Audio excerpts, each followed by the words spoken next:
Welcome to Koffee Talks, a Pokemon card collecting podcast, featuring David Person, owner of the world's most complete English Pokemon card collection, and Dan Norton, a longtime collector with all the knowledge behind the cards.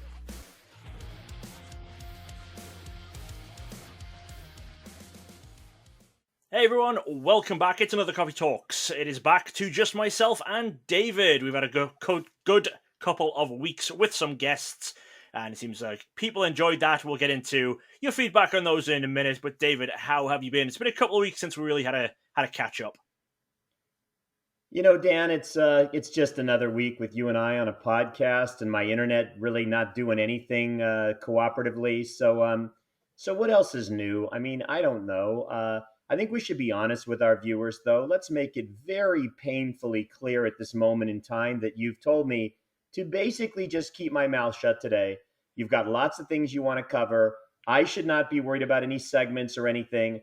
I should just sit here and we should just talk about the last 3 or 4 weeks as a kind of a consummation of a holistic, myriad of things. And I'm okay with that, Dan. It makes my life easier. I'm only on here to help you out, buddy, and I'm just going to do the best I can. All right. Well, I definitely didn't say that. I just said don't prepare sections. I've got stuff for us to talk about. Anyway, I'll tell you how my week's been, how my couple of weeks have been, because Dan, yeah, can I ask first? sure. I didn't think you were going to. I wanted to, Dan. I really did. It's important to me. Dan, how was your week? My weeks have been okay. We're all booked up and ready to be off traveling. Actually, going away on Thursday, so just a couple of days after people will be seeing this podcast. We're off to regionals in Lille, and then we're going up to Amsterdam for a day for the Gogh Museum, which we'll talk a little bit more about in a moment, and then over to England to go to my brother's wedding, and then staying in England for a little bit longer. Other than that, yesterday I was actually out traveling. I was at a Lorcana tournament yesterday, first big Lorcana tournament I've played in, so that was a lot of fun. I'm hoping to do a lot more of that coming up. Dan, how did you do in the Lorcana tournament? You're competing, correct? Yeah, I was competing. I didn't do too great. 2 wins and 3 losses. Some of the losses were pretty close. I think learned some stuff for next time. And you have suggested that you would look, you talk about Pokemon, and I don't know anything about it, but you talked about in one of the latest podcasts about if they did this with the rare candies and they did this with the trainers, you'd be willing to play the game again. And so I don't even know what any of that stuff means, but Yeah. is the Lorcana game different? Is it incorporate those little nuances in Pokemon you wish they were still doing so that it's more, what makes Lorcana a game that you participate in but not so much in Pokemon? Well, one of the fun things about Lorcana for me is that I'm getting in at the ground level. Because for Pokemon, if you're playing Standard, it's 2 years worth of cards. Lorcana is still just on its first set. And so because even though I've been collecting Pokemon to collect and collecting Pokemon to play, as we talked about a bit last week with David Cohen, are completely different. When I'm opening Pokemon to collect, I'm wanting to get those alt arts, those chase cards, rather than trying to get 4 copies of the playable cards. So it would be a bit more expensive for filling out what I'm missing for decks, and just there'd be a lot more traveling involved with Lorcana. I'm just playing locally mainly. They haven't started up a big tournament scene or anything yet. It's also the game is a lot of fun. I'm actually having a lot more fun playing Lorcana than I had when I was playing Pokemon. I don't know what it is. I just like the design of the game. I like the way the game works. Dan, can you cheat in Lorcana? I mean, people can cheat in anything if they try to. People can always attempt to stack their deck and stuff. You can always work to try and do your best to stop anyone cheating against you. There's always precautions you can take. Okay, that was a good answer, Dan. I do think you can cheat in anything. Has Laura applied to be a judge in international and national and world Lorcana championships yet? Well, they don't have any tournaments like that yet. They don't have any official tournament scene yet. All of the tournaments for Lorcana are things that just stores themselves are putting on. There's no tournament series. This one that I played in was a qualifier for an invitational. Even if I'd won, I couldn't have gone to the invitational because it's next weekend while I'm in France. But it's all set up by they're called the Lost Boys podcast, which is a Lorcana-based podcast and YouTube channel started by some Magic players, and in conjunction with Apex Gaming, who's a big gaming store in Ohio. They've set it all up themselves, so it's not an official thing through Lorcana. It's just arranged through them. All right, Dan, listen, I don't know if you understand. This is a Pokemon card collecting podcast. So if we could just get past the Lorcana stuff, stop talking about Lorcana, move on to some Pokemon stuff. All right, we'll move on to some Pokemon stuff. All right, so obviously we've had like 3 episodes worth of comments that we haven't done a ton of replying to because we had the guests and stuff on. So I'm not going to go through all comments. I will say huge thanks to everyone who has left comments on all of the episodes. We had some great feedback on both the interviews for Radar and David Cohen. I think people will definitely be looking forward to seeing some more guests on the podcast in future. We're definitely excited to try and get more guests on once I'm back from Europe. I'll say few guests that were suggested. Someone said they would love to see Ross from PTCG Radio. I would love to have Ross on the podcast. I'll definitely reach out to Ross as well. He's obviously great. I've known Ross for years. If he would like to do it, would definitely like to have him on. Another suggestion was someone called Echo Base Collectibles. Someone I don't really know. I tried to look up the name. It looks like it's someone who collects Star Wars figures as opposed to someone who collects cards. I'm not sure if that's the person they meant or if there is a Pokemon card collector going by Echo Base. But I'm sure we will have a ton of guests on in future. That would be nice, Dan, because I've noticed that the numbers certainly surge when it's not just you and me. And typically, when I'm doing most of the talking, the numbers fall dramatically, precipitously. So for most of today's podcast, I'm going to just let you carry the weight, and I'm going to sit back and recognize I'm a bit more tired than usual, and I'm going to just enjoy listening to you. Okay? Great. Okay.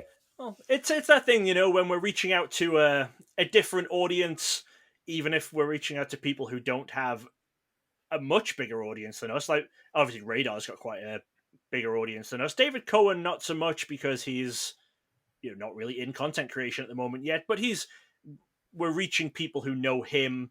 It's just different circles, get those views up. So that's what we're hoping for. Anyway, speaking of David Cohen, a CyberX Collection commented saying he recognized David Cohen's name and wasn't sure why, but then when going through his binder, he found out that he actually had some of David Cohen's Worlds cards in his collection, some of those signed cards from his printed decks that we talked about last week, the decks that he got printed for Coming Second and Coming First that were sold in stores. Yeah, that's pretty cool. I mean, people don't realize, how many different variations of all the cards there are and all those world decks. I mean, I don't know how anybody keeps up these days. I really don't. I really wonder percentage wise how many people actually try to collect all the cards. It seems like it would be very small. I know that you and I we were just talking before the podcast today. Well, we were arguing, not really talking, because we don't really talk. Most of the time we just argue with one another. So when we were yelling angrily at one another, I mentioned to you that there's just a ton of cards I can't even keep track of. Oh, there were these damaged ones that the North America Championships and stuff that we still don't have. And, so it's really difficult keeping up. And, you look at something just as simple as the player pack prize series cards. Yeah. Now we're in series 3. And I mean, that seems insurmountable. I don't even know what to do with that. Yeah. Anybody out there's got that set and decides they've made it and want to get rid of it because they don't know why they did it in the first place. Give me a ring because I'd like to have that set. So I just don't know when all these different variations and somebody's got, looks back CyberX Collection, says, wow, I've got these in there. It's kind of cool. It's kind of cool to look back and find out there really are all of these different ways to collect all these different cards. So, yeah. And I will say, I really think it's only you that's trying to go for every variation of everything because it can't be done, I'm psychotic. What you're saying is I've got the psychosis. It's a complete addiction. It's horrific. It's consumed my life, and I don't know what to do about it. I'm dreaming about it 24/7 now. I'm only sleeping 3 to 6 hours a night, sometimes only 1 to 4. Occasionally I'll sleep just a half hour to a couple hours. I don't know where those segments and ranges came from. They just popped into my head. But I'm tired, Dan. I'm sitting here drinking. Look at this, Dan. I'm drinking Celsius now at like 4 a.m. just to try to get myself out of bed. And that's not an advertisement for Celsius because they don't give me anything. But maybe if I put more of these in and we had a few more hundred viewers, they would. I don't know. So Dan, yes, I'm psychotically inclined to try to get everything, and I'm committed to do it. I'm committed to do it, Dan. Well, I mean, think of it this way: we're having a hard job getting everything for you right now, and everything you're missing was released in the past 12 months. The only stuff you're missing is prize pack. It's prize pack stuff. It's some of the Asian promos, the English language released in Asia promos, and then there's a few other little variants that we just needing to chase down. Imagine anyone else trying to do it that isn't already complete up to 2022 or whatever. It just can't be done. Like the money, the difficulty chasing down everything. I mean, I'm thinking if we were coming into this now, there's no way. Where would we even start for trying to build what you've got? I mean, yeah, sure. Most of the sets, like the actual what you can get from packs, sure, we could buy those. People would have them. Even all the more expensive sets, even like first edition base or the EX series stuff, people would have them built. We'd have to pay for them. They'd be paying through the nose, but it could be done. But all the variants over the years, where do you even start? It is crazy. It is and that's why I think, we've talked about it before, we're seeing more and more people really, really focusing their collections on, I'm gonna only collect, my favorite Pokemon, I'm gonna only collect professor promos or tournament promos, something like that, just because there's too much. It's crazy. Yeah, yeah, it Yeah. really is a challenge. I mean, I know it really. I've fallen behind in just these last couple of years, both in the sets and in the variants to the sets, and that alone is seems ominous to me. Yeah. But I always know I feel like I can just pump out a couple of solid weeks, of just searching for all the variants and the Yeah. Black Star promos and stuff. Just because you're right, they're still at least out there. But I'm one of the things these podcasts has done is it's really wakened me up to all of the things in the collection and it's gotten me motivated really Yeah. with the passion again. And so now, for example, my set lady, she's really behind. And so I start to worry, like, where's that obsidian set? And I've got to get the staff cards for it and the pre-release cards. And now there's all the variant promos. And then you go Yeah. back to the Paldea one, or you go to the one coming up, or now there's the 151.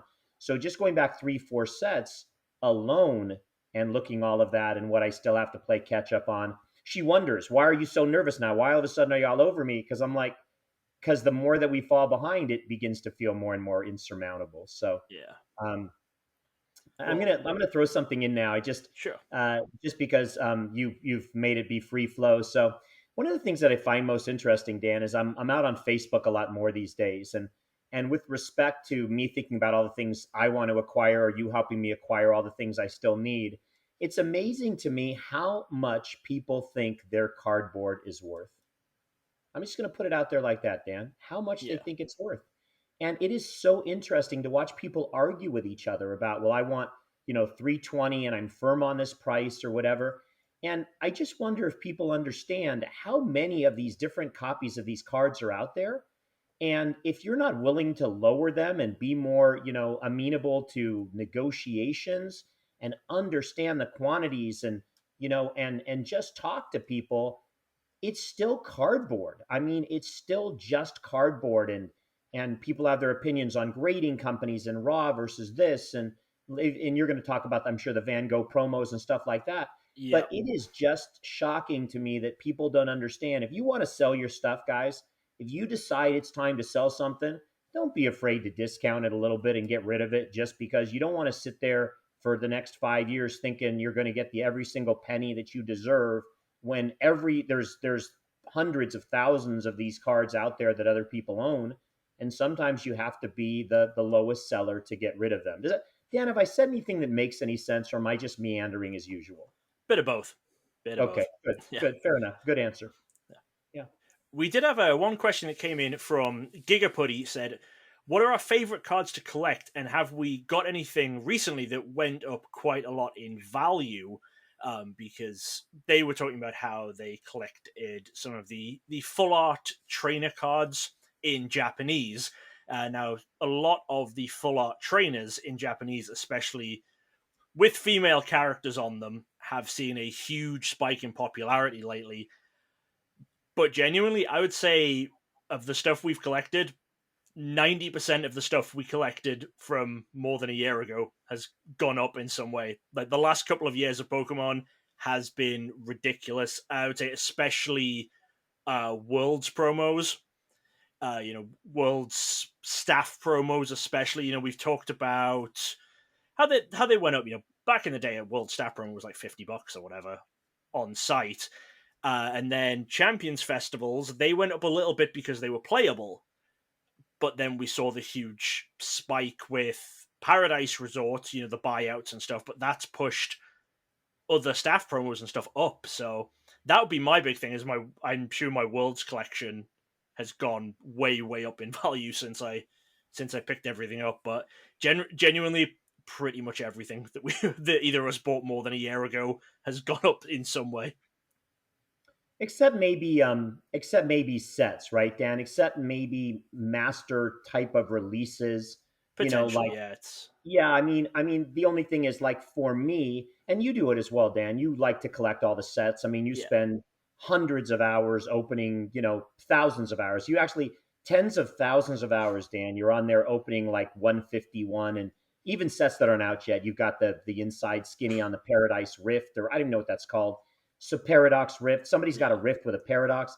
Dan, you're so far ahead. Anyways, so the thing is, there's so much of that product out there that when you have to collect a set like Obsidian Flames, for me, as an example, yeah, I didn't buy it yet, but all of a sudden you see what's happening in the market. Sets are $700, then they're $600, then they're $500. I saw two sets go on eBay at auction this last week for $375 each.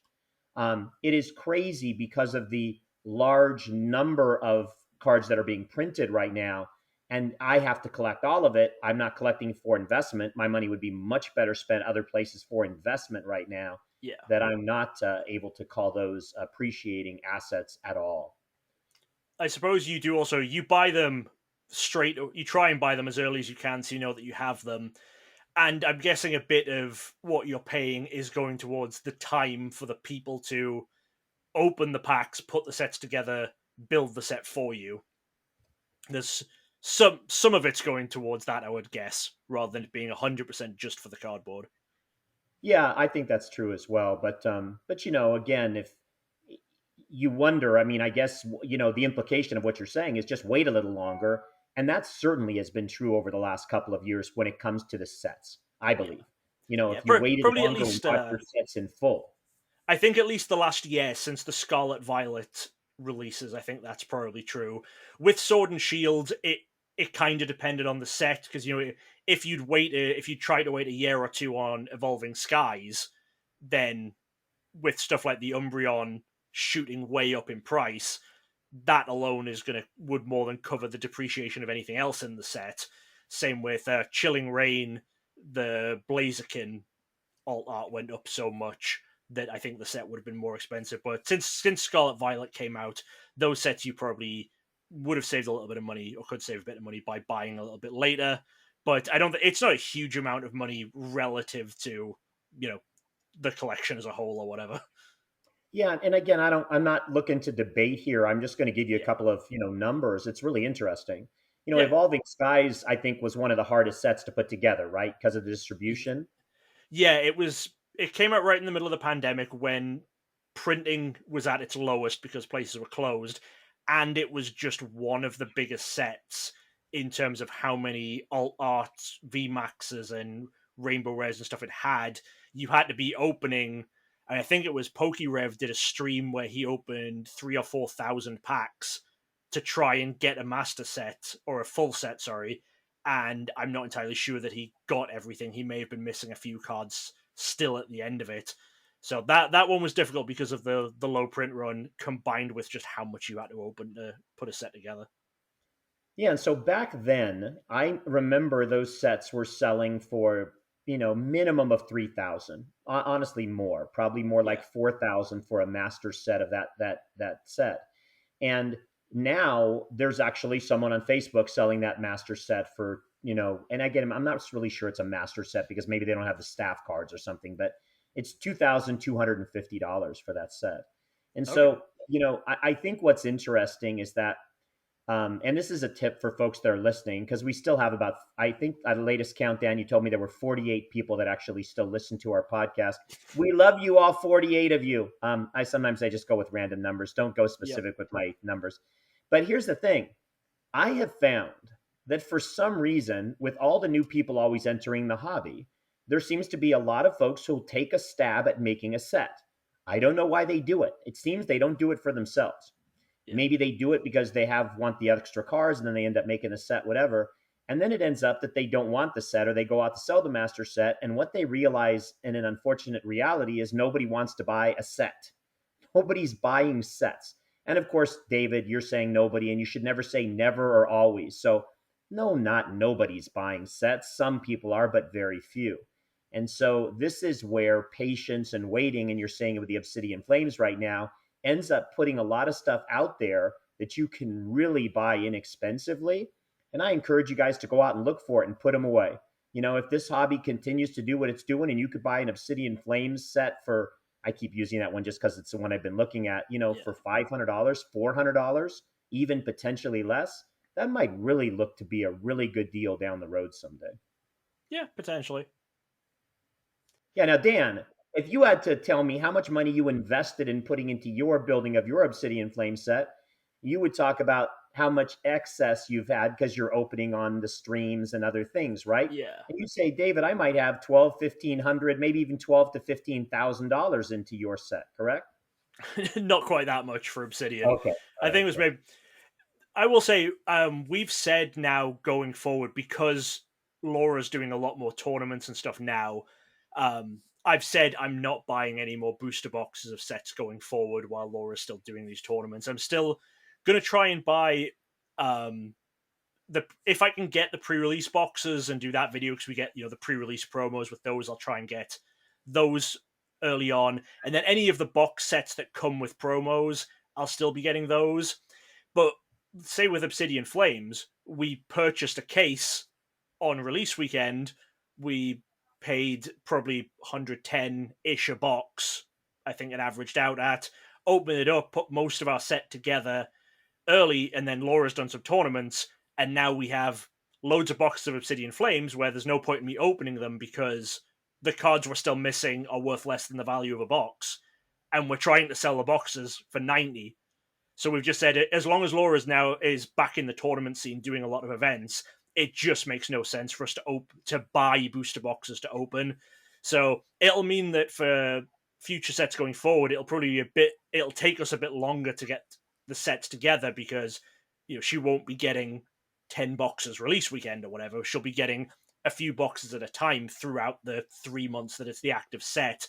But overall, that's going to save us quite a lot of money, we think. Yeah, I think that makes a lot of sense. I mean, and it's interesting because you at some point, you've been very kind to your local stores and trying to help support all of that. But the bottom line for you and Laura makes a big difference as well, and just trying to make sure you're capitalizing on your budget or leveraging your budget to the greatest extent possible. Yeah. So.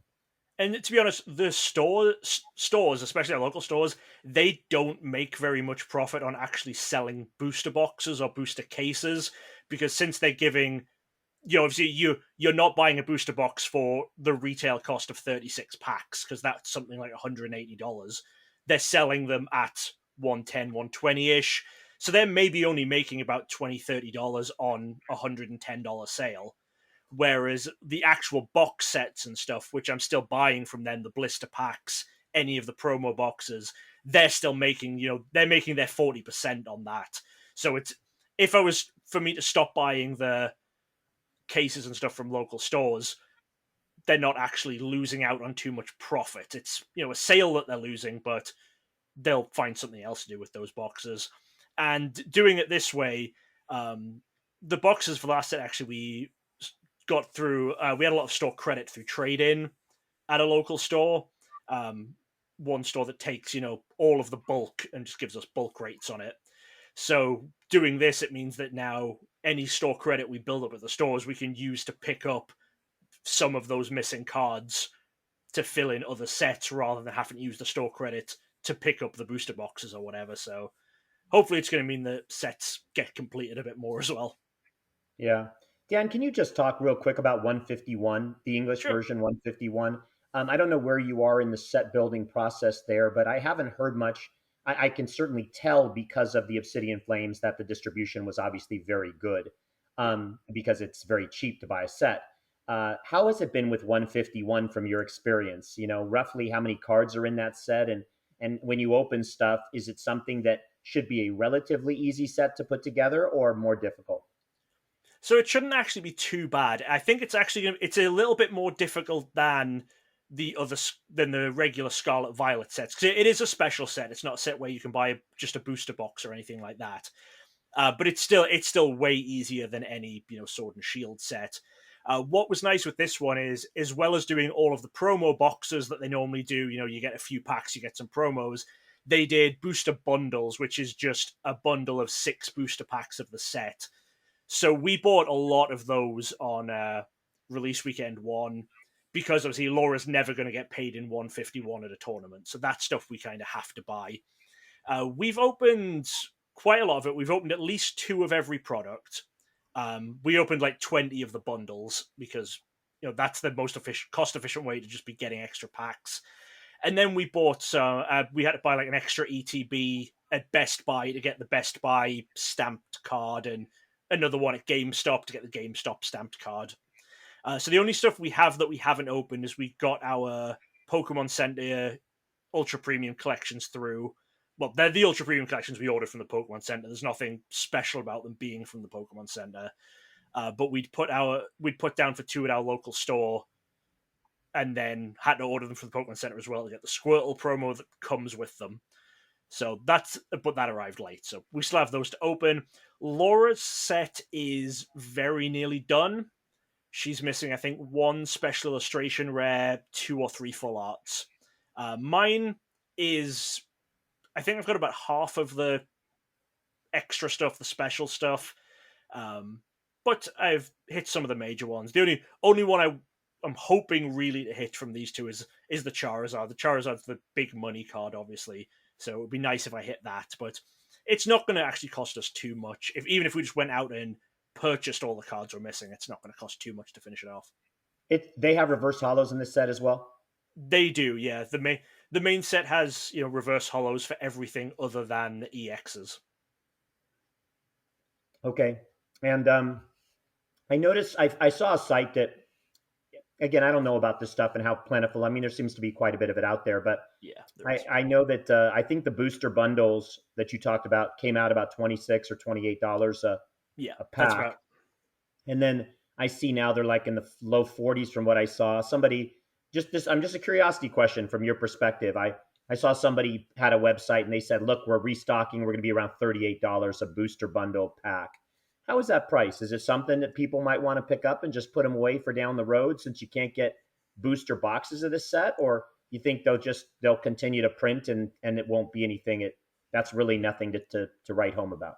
I don't know. I mean, there was a lot of them sold. I mean, a lot of them obviously have been opened, but a lot sold at the $26 price. I would say if you're wanting them to put away, they come in bricks of 10, like the same way that the pre-release kits do. So you get 10 booster bundles, shrink wrapped in like an extra outer packaging. So I would say if it's something you're trying to put away for the future, that's probably the thing you're going to want to look for rather than just picking up loose booster bundles. But I don't know. I don't know how well it's going to hold up in the future. The UPC, the Ultra Premium Collection with the Mew and the Mewtwo, that's maybe a bit better, but again, that depends because people thought it would be that way with the Charizard one, and then that one they again just printed in. That's been 18 months now, and you can still buy it for retail value. So, yeah, okay, all right. I appreciate the insight.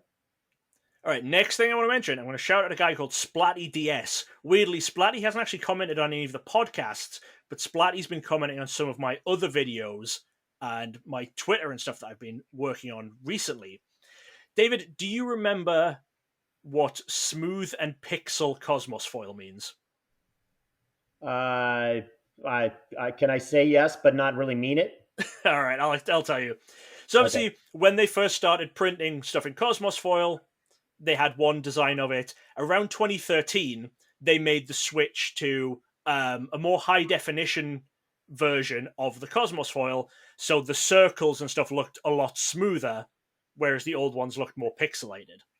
The reason that people took note of it is back then there were, I keep forgetting the number, I think it was 7 cards that, because they were released in 2 different products, they had both variations. They had a pixelated version and a smooth version of the same card.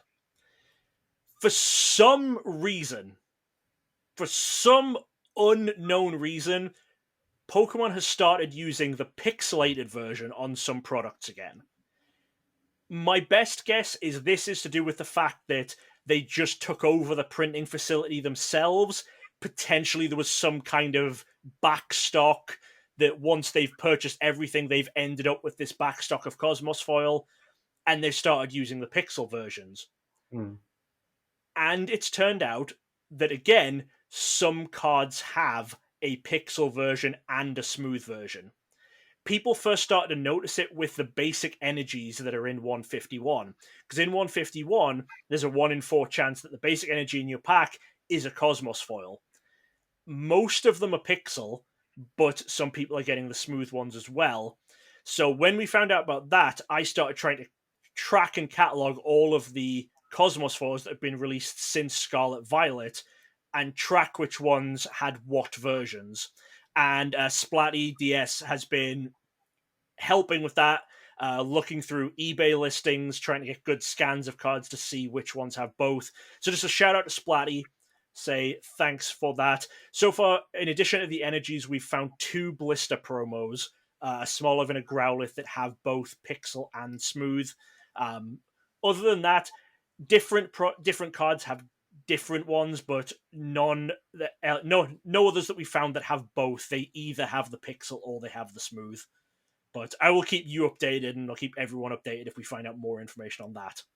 But Dan, that say seems thanks. really interesting, and I'm so glad you shared that. Now, Dan, how does that benefit me, my friend? I don't mean to be narcissistic, selfish at this point, but I do have a vested interest in trying to get every single Pokemon card. Yeah. So now that you've told the world that there's dual versions of many of these, you've also told the world that you're opening lots of different things and to build, say, for example, a 151 set. Dan, are you putting aside the extra smooth, pixelated, smooth, Cosmos, diamond, stars? Are you putting aside any of this stuff for me, Dan? Have you taken your extra bulk stuff and just thrown it aside so that we can finally see, if I ever get a set of this, what I need to fill in those holes? If I'm able to get variants of these, I am. It's proving very, very difficult. So for the energies, the smooth versions are not showing up very much. I've been trying to track them down. I think out of these, we opened about 60 to 65 Cosmos energies, and we have 2 smooth ones total out of that 65. So I'll be keeping you a set of the pixel ones at least, and as I'm trying to pick up the smooth ones, I'll be trying to put you together a set of those as well. And then sadly, the Smoliv and the Growlithe, those came out, I think over a year ago at this point. We didn't know to check them because why would we think that a thing from 2013 would suddenly make a comeback? But as I'm trying to get the pixel versions, which I think are the rarer versions, I will be trying to pick you up some as well. Okay. All right. If you have some way to tell me, I'm glad to be on the lookout to even try to pick you and me up stuff. If you at some point will just let me know, Dan. The secrets are getting. I mean, I'm a very sensitive person, and I don't like the shroud of secrecy surrounding you and Laura and the sets. And we're supposed to be in this together. We're collaborators for a common cause, Dan. We're peacemakers in a world full of war. So Dan, when you get a chance, if you could just let me know what's going on, I'd be glad to help in the journey and as well. Just don't forget about me out here in Vegas when I'm not in the casinos gambling away my Pokemon cards. I'll make sure to keep you updated. I'll tell you, I talk to you a lot. I tell you a lot about cards. It's just when I'm telling you stuff, I'm trying to focus primarily on the very, very rare stuff that's going to be expensive and difficult to track down. If it's where I have to say, oh, David, we now need to worry about these, Asian promos where there's 10 copies. That's going to take priority over we need to find some $5 energy variations. Well, Those things I'll just do and then tell you later. Okay, good. I can live with that because, I Yeah. mean, that it's the little things that make all the difference in the world, Dan. I mean, you talk about that Play Lab set. I've never seen it. It's still housed there in your vault where Sir Elton John sits in front of it and barks when a gardener comes outside. But Yeah. basically, that's more exciting to me than anything. I saw a Facebook post this week where somebody said, "Hey, can anybody help me out? Do you guys have the Play Lab promos that were given out as to the winners of this or that?" And they were like a score bunny and a small bunny I've had some messages about that. Because Yes, and I just want to say I felt so good, Dan, because my buddy Dan Norton has a set of those for me. So it doesn't got to be, that expensive. It's just got to be something I don't have. I will tell you, the set of the Grookey Sobble Score Bunny, I have 2 out of the 3 for you on that one. I think it's the Score Bunny I'm still chasing, but it was the set of the raid promos, which I do have for you now. The raid promos were a lot rarer, and then they finally showed up at leagues, so they made them not as rare. The other set of 3 were more common at Worlds, which is how I was able to get you 2 out of the 3. But I'm still chasing that third one, but we will get it. We will have it soon. I'm still chasing it, but working on it. Dan, what is the word that you said? The raid. What did you say? The Raid. what promos? Raid battle promos. Raid. What is that? What is the significance of the word raid? So a raid battle is, if you know in the game Pokemon Go, it's where all the players together click on a gym and they all fight one big Pokemon. They did something like that in the TCG. I think I've told you before. They have the jumbo cards of Pokemon of Pikachu, Alcremie, and Dreadnought with like big attacks, and it's the professor, whoever's running it, will play the jumbo card, and then 3 or 4 players together will fight against the one jumbo card. And it's if they beat it, they get the promo that's associated with that one. Yes, I am going to at some point have to get you a set of the jumbo cards when leagues start getting rid of them. I know that as well, but that is going to have to wait until leagues are done with them. Okay, got it. But that's what the raid battles was, and that's why they're a lot harder to get, because you had to get a group of people to go together and do the raid battle. Okay, good education. Thank you. We have a question from Stephen Kassoon. Stephen has left about 100 comments between the last couple of podcasts. Stephen, we very much appreciated. But one quick question he dropped in was, Dan, what is the most you've ever spent on a single Pokemon card? And it was actually the number 1 trainer that I bought from David. I bought it back in 2013 for $4,000. That's the most I've spent on an individual card. Dan, had I known we were going to have this relationship, it was going to be so successful and you were going to be so helpful over the years, I would never have charged you that much. I would have gone, say, not a penny past 3,500 for that card, Dan. So I don't know what I really should have appreciated you more. I can't believe I charged you $4,000 for that card. Shame on me. Dan, what is that card worth these days, roughly? If you just had to give it an idea. I've had offers in the 100,000 range. Okay. Dan, I take it all back. I think 4,000 was a good price, and I'm just going to be happy with the fact that I did it at that point. All right. And one was at a toy and game show where I had a booth where I was selling cards, and I took that card along, like just to show it off in the case. And one guy said, "I will go to my office and I'll bring you $80,000 in cash right now." So there was an $80,000 $100 bills offer, and then other offers have like online payments or whatever have been around the $100,000 mark. That's very nice. Very good. Congratulations. I know at some point, if you choose to have kids, not that it's your choice, but Laura's family's demanding it. This is our previous podcast. People can watch. It's a good dialogue. So you're going to be able to fund the college education if it means giving up just a couple of your Pokemon cards along the way. I mean, we could have given up a couple of the cards and just not had a mortgage, but I didn't. So no, we're it's still all right. here. Yeah, priorities are important. I'm on your side, Dan. Yeah, the cards are more important than being mortgage free. By far, not even a question. All right, our last topic that people have been asking us to talk about was the Van Gogh Museum and the Van Gogh promo. So anyone who has been living under a Pokemon rock for the last couple of days or last couple of weeks Pokemon did a collaboration with the Van Gogh Museum, and they've done a lot of very, very nice products, pins, plushies, figures, art prints, all that kind of thing that was sold on the Pokemon Center online and was sold in the actual Van Gogh Museum. And with both of these, with either purchasing something from the Pokemon Center or doing an activity at the Van Gogh Museum, you could also get an exclusive promo that was a Pikachu in a grey felt hat. It was Pikachu, kind of in the style of one of Van Gogh's more famous self-portraits. Obviously, the Pokemon Center online stuff sold out immediately because stuff like that always does. And because for some reason it was one promo per item you bought, not one promo per order for some reason. And the videos that came back from the Van Gogh Museum on the first day looked like a riot because there was no security in place, there was nothing prepared, and people basically just rushed the gift shop and were fighting each other, getting everything out the way. Obviously, I think I said when we were doing our interview with Radar, I have tickets to go to the Van Gogh Museum or next Monday. That's the thing we're doing in Amsterdam for the day.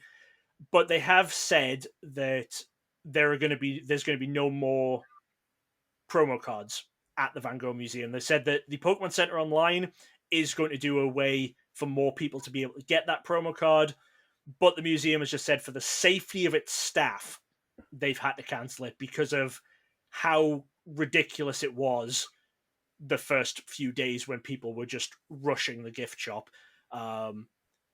I will say on that, obviously, I'm still going to go to the museum. I'm still looking forward to going to the museum. I still love the artwork of Van Gogh. They still have all of the collaboration exhibits up, so I'm still going to be able to see all of that. Still excited to see that. But it has to be said, obviously it sucks that people were doing this, that they basically riot and fight each other for this stuff, but this isn't new. This has been happening. We've seen images from Pokemon, like videos from Pokemon centers around the world when something limited has dropped. This has happened. We've seen everything with the international championships, worlds, the things people were doing to try and get their hands on this limited stuff. Someone at the Van Gogh Museum, some higher up, should have got security in place.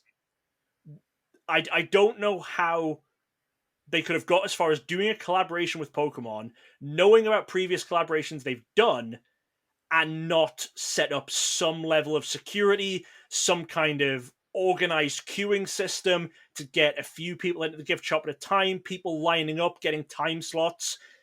I don't know how they allowed it to just become a free-for-all.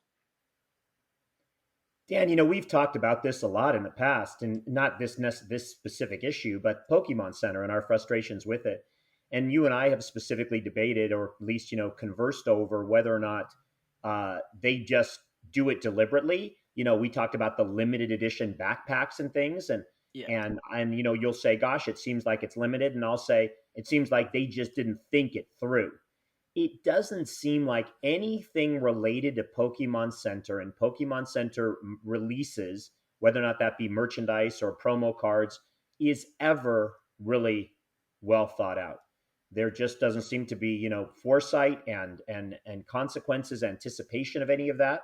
And they just go about doing what they're doing, and then they have the entire world frustrated. And again, they don't care about it. So it really is the lost, the black sheep child of Pokemon is Pokemon Center, and it to me continues to deliver a black eye to the franchise, not in their ideas and some of the things they're doing, but like you say, in the administrative difficulties that end up happening when they carry out things like this.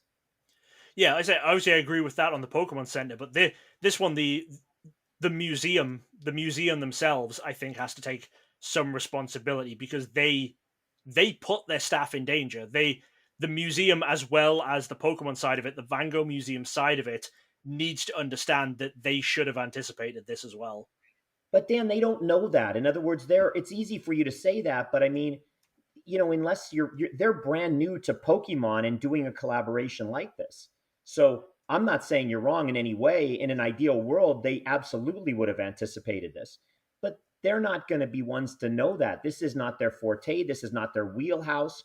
So it really takes somebody who's, setting up the entire, at some point, essentially, it's a marketing venture and it's initiating from Pokemon.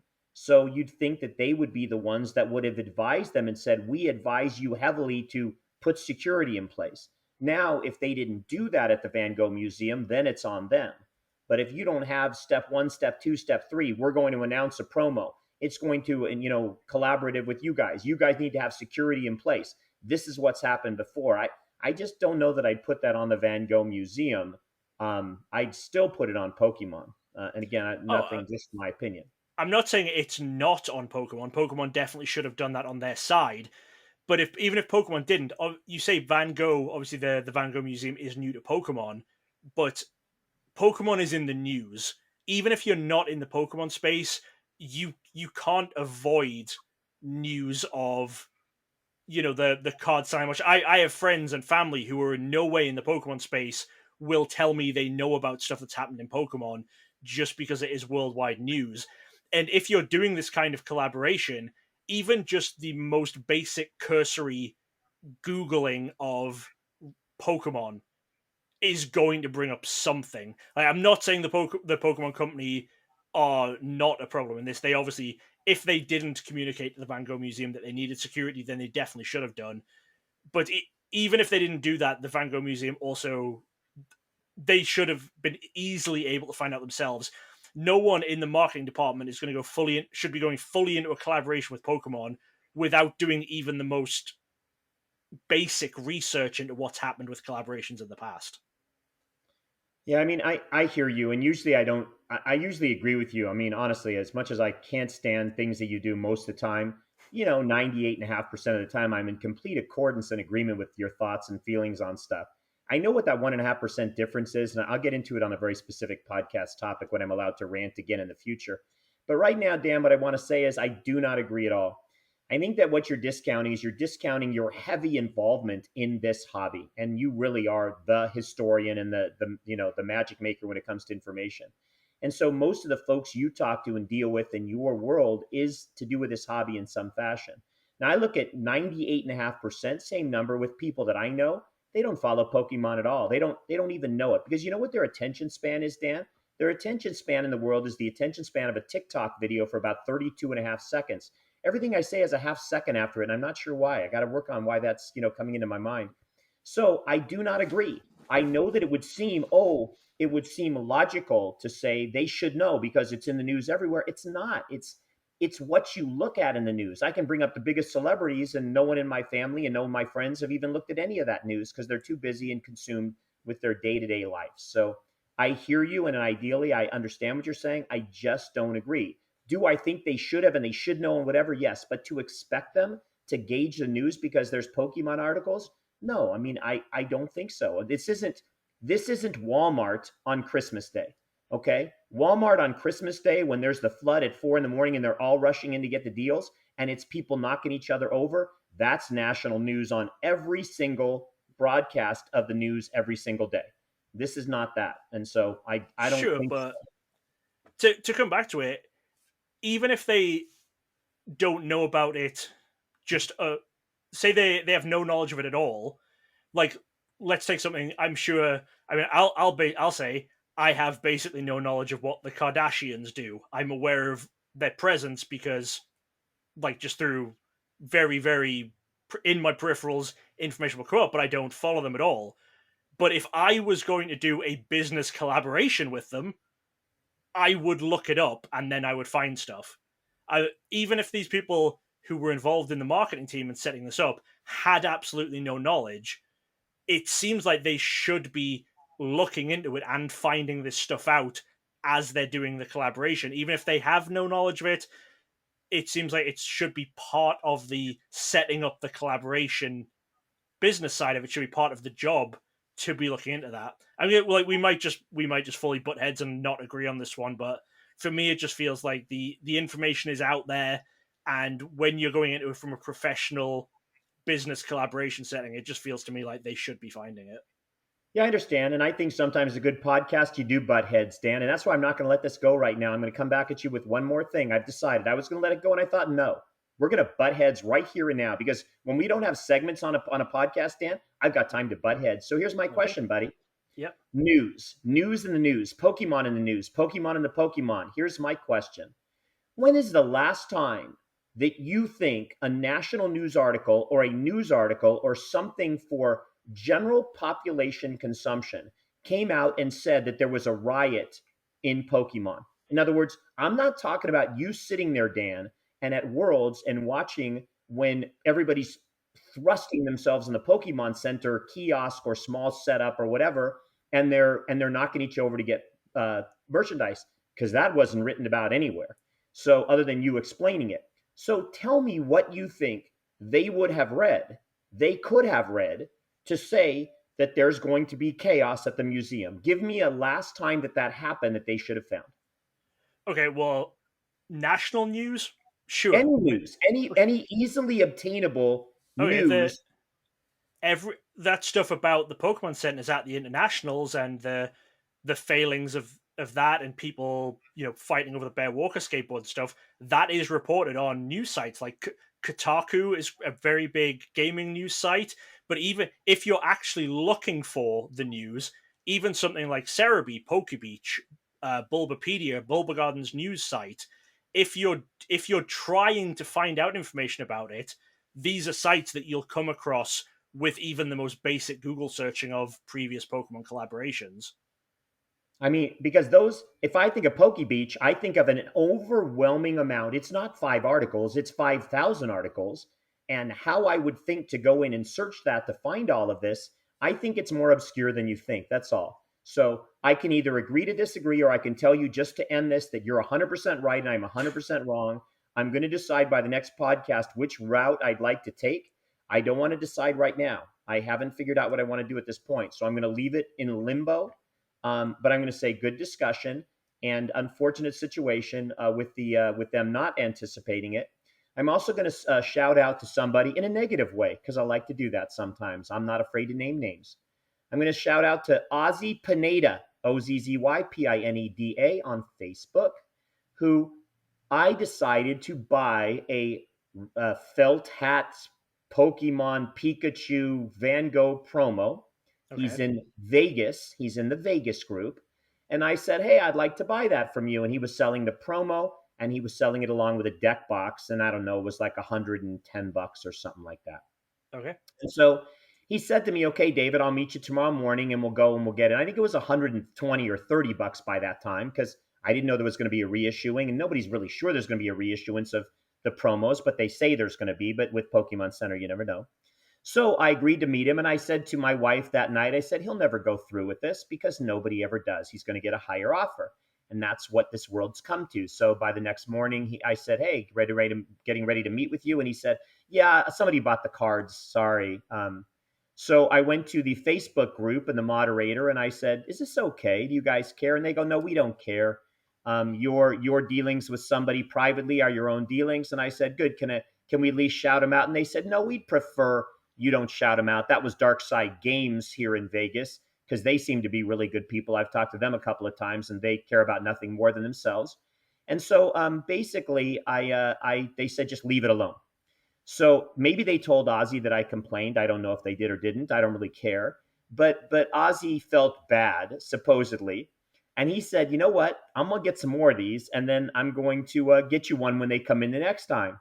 Well, the next time they came in, by this time now the market is down. So he's like, hey, I'd love to get you this. I've got a couple in stock now, and I'll give it to you at 110 this time. And so, gosh, I thought, that sure is nice of him to offer me that opportunity. And so I go out and I look on the Facebook group, and he's offering it to me at 110, and he's got it on the Facebook group at 100. So, yeah, thank you, Ozzy Pineda, for your moral, upstanding ability to keep your deals. It's never easy, folks, but if you make a deal with somebody, who cares? Your reputation should count for a lot more than just saying I could make another $10 or $20 by selling it to somebody else. You've all heard my stories about, I now understand who is it Chris Rush, the Magic artist, Dan? Yes, Chris Rush was a famous Magic artist. Yeah, so guys, I sold a Chris Rush autograph. I had 3 or 4 autographs that I bought from the original collection back in 2004 or five, and I sold them about 4 or 5 years ago. I found them and I just put them out. And I had people running to me after the fact saying, "I can't believe you sold that at that price. I'll double it, triple it, give it back. Don't sell it. Don't send it to the guy." You got to keep your word. You got to take, if you did it, and you take responsibility, and otherwise your reputation will suffer. And people continue to send me stuff ahead of time without making me pay because of my reputation. So just another lesson that Ozzy Pineda has reinforced from folks not doing the right thing. Yeah. Chris Rush, for people who don't know, obviously he was a very famous magic artist, did Black Lotus and a lot of other very famous pieces from early Magic. But when Wizards of the Coast were translating some promos, they wanted new art for a Mewtwo promo because those two promos had very similar art, so they didn't want them getting mixed up. And they had Chris Rush, on the books because they did Magic and then they did Pokemon. So Chris Rush was the first non-Japanese artist to make art for a Pokemon card, and I think he was the only American. I think it was the only American non-competition winner to have ever done a Pokemon card up until like this year or something when someone else did one. And so that Mewtwo with the Chris Rush signature, especially after Chris Rush passed away, I mean, as all autographs do, as soon as someone passes away, they shoot up in value. But with him passing away and Pokemon autographs getting more attention than they did even just a few years ago, those I think spiked quite heavily and became a quite high in demand item. Dan, I didn't know he'd passed away. Again, I just know the name, and I've got a friend who's been dealing with his agent recently quite a bit. You're sure he's passed away, Dan? Yes, he passed away a few years ago. It was, when did he pass away? Um, and Check. any idea about circumstances or how old he was or anything? It just feels like he would have been pretty young. He passed away in 2016. He was 50 when he passed away, so not super young, but Yeah, it's Dan, that's super young, buddy. Before you blink an eye, you're going to be there. So you better yeah, you better bite your tongue on that one. That's 50 years old. That's Jiminy Cricket. So that's yeah. that's It unfortunate. That's really certainly sad. feels like a before his time death, but Yeah. Yeah. Wow, I did not know that. That's very interesting. Wow. yeah, it was the day. I'm just reading it here. I didn't realize it was only one day after Wayne England, another Magic artist, passed away.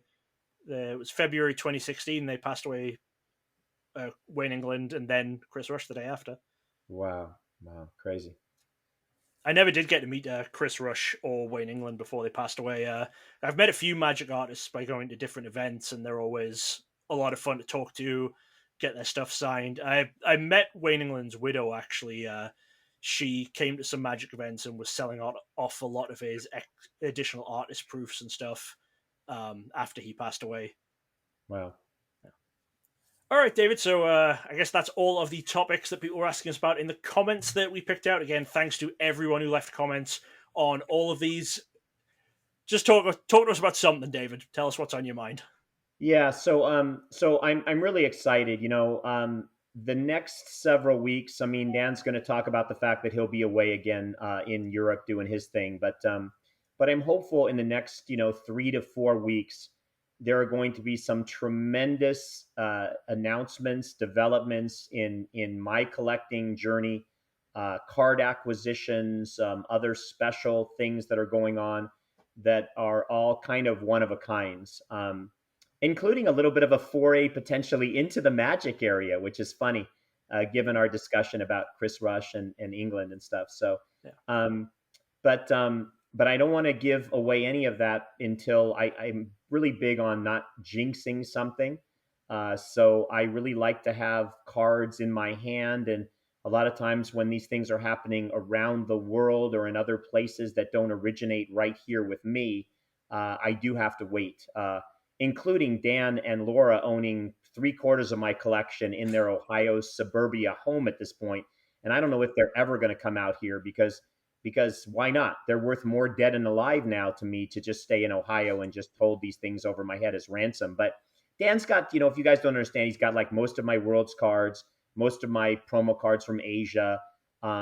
He's got like all the cheap sets, Playlab, McDonald's, Halloween Trick or Treat.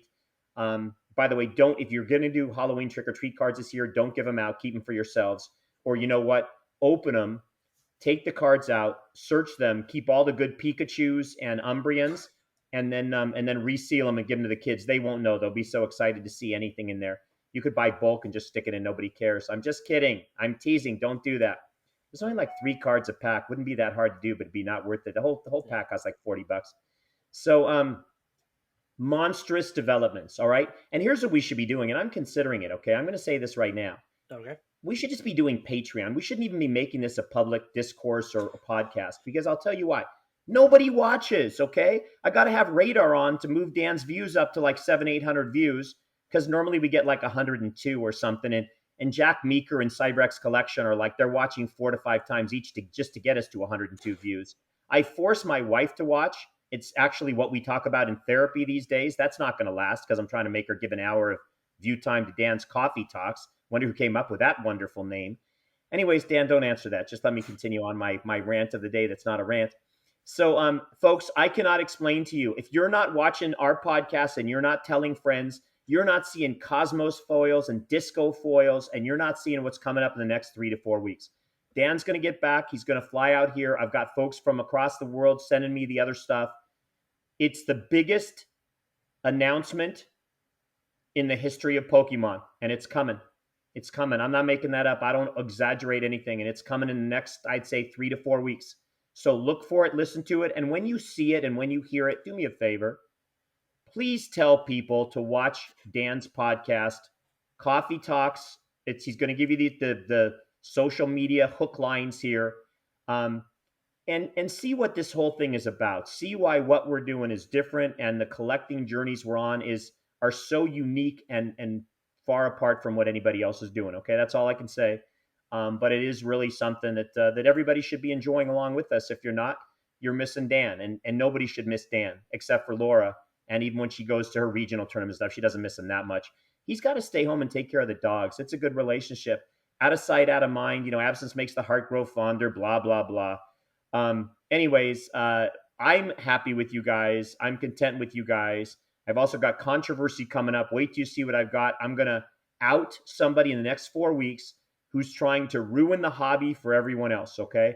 I'm going to put their name out there. I'm going to explain what they're doing, and you guys are going to get on the team and go. Oh, let me say one more thing, by the way. Dan, I got like 1 minute left.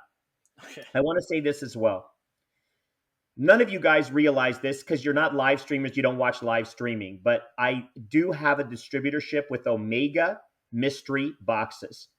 It is the hottest thing on live streaming, okay? So I watched last night 12 hours straight of Kraken hits just selling Omega Mystery Box cards. It was crazy. Never seen anything like it, okay? So there's 4 live streamers out there that are doing packs and packs and packs a day. Series Alpha, I told you guys it's going to be sold out. It's gone. Series Beta, twice the value basically, coming out November 13th. So if you guys know anybody, watch anybody, want to try to put me in contact with anybody that does that, I'm glad to see if I can make you maybe cut you a little middleman fee or something. So, but it's going to be big and fun, and it's something I'm really excited about. Another way that we're sort of trying to support the hobby with all of these graded slabs being what people are going after, and not just the little booster packs and whatever, a more professional product. So I'm deeply ingrained in all this. I'm having a great time. I don't sleep anymore, so I live on Celsius. Saw that in the beginning, okay? And it's fun. And you could find me in my garage packing up stuff at any time, but it's going to be good here over the next month or two. I promise you things that you haven't seen, Dan hasn't seen. Dan's seen it all. Dan knows everything. Guy's like he's like basically the wizard from Lorcana. Dan, does Lorcana have a wizard? Well, Merlin is in the game already, and I think there's other wizards coming. That was a good random thing that I said then, Dan. I got it right, okay? Dan, I'm done talking now. I've bored myself through all my commentary. So can you and your pink hair say something before you leave for Europe, and it all works out, and you guys have a wonderful trip to the museum at Van Gogh, where people are going to attack you and run over you for promos that don't exist? Yep, I have no idea what any of that was. He just said over the past 5 minutes. I don't know if that counts as an advert. Whatever. The fact that he gets to say that is... Him being allowed to say that is payment for him giving up the hour of his time to be on this podcast every week. Okay, so as we said, I am going to Europe for a couple of weeks. So that means next week we're not going to have a podcast because we record on Sundays, and next Sunday I'm going to be in Lille and then on a train to Amsterdam, and it's just not Wait a going to minute, work out. Dan. I don't have to get up early next Sunday for a podcast. You have a week off next Sunday. Piki, just I got to tell Pikachu, we're off next Sunday, buddy. Yes. Okay, sorry, Dan. I'm good. The week after, I will still be able to. We'll still be having one the week after because even though I'll still be away, I'll be at my family's home then, and we can work that out when I'm in my family's home. I just can't record this podcast from a train. So thank you all for watching this one. Hopefully you did enjoy. Hopefully you've watched and enjoyed the last few weeks. As I say, we will be looking to get some more guests after I'm back from Europe. So maybe another month or so to get some more guests on, but only 1 week you have to go without the podcast. You can check us out on the socials. Main one that we actually use is Instagram. You can look us up at Koffee Talks Podcast. But we have Twitter, which is Koffee Talks Poke, and TikTok, which is Koffee Talks Pokemon. I swear I will be doing something on TikTok at some point. I'm just trying to get someone to teach me how to do reels and everything, but we will get some clips up on that eventually. Maybe that can be what I do on the plane. When I've got a 10-hour plane journey, I can watch some tutorials and try and learn how to do that. That's never going to happen. That's not going to happen because Laura's going to be on that plane trying to set the whole agenda and set up contingency plans if things don't work, all that kind of stuff. So you're fooling yourself there, but it's a good dream. Dan, you told me, you made me a promise that when you go to Europe, you're finally going to force your family to watch one of these podcasts or several of them. Correct, Dan? Yeah, I'll make sure some of them watch some of the podcasts. We'll see how that goes. Okay. And Dan, I have one riddle real quick because I just want to show how young you are. It's not really a riddle, but Dan, what's different if you go to Europe now? In the old days, when your parents would have gone to Europe and they would have gone away from home, what would they have done back then that you won't do these days when it comes to communicating with others that you're away from? What was the most common way of them communicating in a special way back in the day, Dan? Do you remember what it was at all? I mean, probably a postcard. You're so right, Dan. You're so right. I appreciate that, buddy. A postcard. Nobody remembers what that is. You could probably go to the Van Gogh Museum and get a postcard of the Van Gogh Museum. So send one out, Dan. Send it to somebody you love, just so they know you're thinking about them on your wonderful European trip, the trip of a lifetime. And I wish you guys all the happiness and wonder there, and you have a great time, and it's rewarding and for all you guys, okay? I'm sure we'll have fun. We've got my brother's wedding. We've got a regionals at the Van Gogh Museum, and Laura wants to go to Nottingham to see like the Robin Hood statue and stuff. So hopefully it'll be a good trip, and I'm sure I'll talk about it when we're back. I can't wait. Yeah. There will still be other videos going on throughout that time. I've got a lot filmed that I'll be trying to put up while I'm away just to fill the gap. So stay tuned to the channel. You'll at least see something, and then you'll see me and Dave back in a couple of weeks. All right. Thanks, Dan. Have a wonderful trip. Bye-bye, everybody. Right. Thanks for listening to Koffee Talks with Dan Norton and David Person, featuring music by More Than Never and artwork by Laura Norton. A special shout out to all of our Patreon members. Join us again next time. But they don't want you to have a